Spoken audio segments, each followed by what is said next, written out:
Sang my first show tune when I was just 3. My mother knew I'd go far.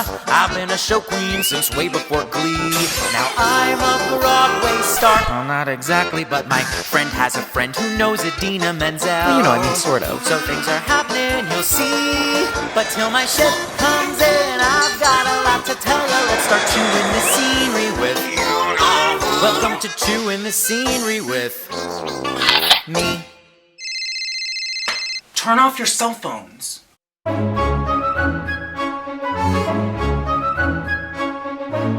On February 16th, I was in my dressing room preparing for the show when I got a call from New York. It was my agent with the news. Although the Andrew Lloyd Webber Company won't confirm or deny, Glenn Close will begin rehearsals as Norma Desmond in New York on August 1st. I didn't take it well.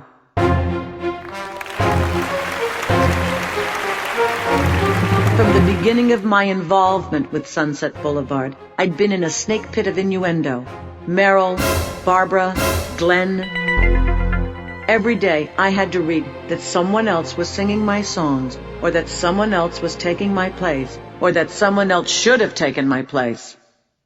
After months and months of escalating speculation and rumor-mongering, to be handed this kind of public humiliation in the worst possible way overwhelmed me. The same day, my oldest friend in the world, Philip Caggiano, sent me this fax. It reads, "Dear Patti, I'm sorry about this nightmare they've put you through, although I admire the dignity that you've maintained in dealing with such a horrible situation. As Tennessee Williams said in concluding his memoirs, after all, high station in life is earned by the gallantry with which appalling experiences are survived with grace."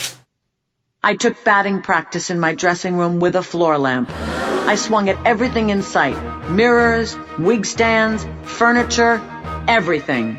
Then I heaved the lamp out the second-floor window. Not surprisingly, Richard Oriel came running in to see what was going on. "I've been fired from the New York production," I said. "I'm not going on tonight. I don't know when I'll return. Bye."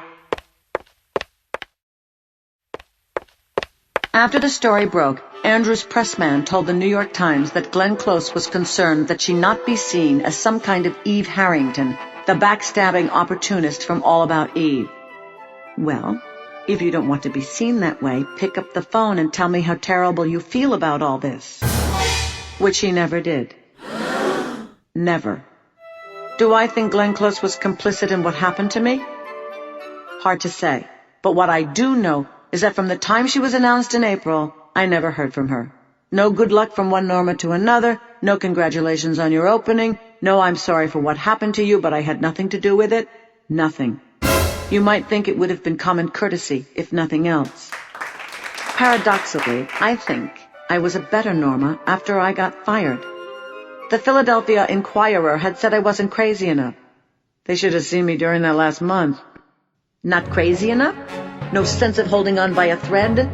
No white-hot purity under that ragingly destructive fire? Not anymore. There's a scene in the show where Norma is looking at her old movies, and she has a line about being discarded. I owned that line now. It took a long time, but eventually I let it all go. I've never been one to hold a grudge. I mean, you have to move on with your life, right? Just days before my last performance, I was nominated for another Olivier Award for the role from which I'd been fired. And I don't believe the category was Best Actress Who Stinks in a Leading Role. Oh, did I mention Glenn Close never, ever called me?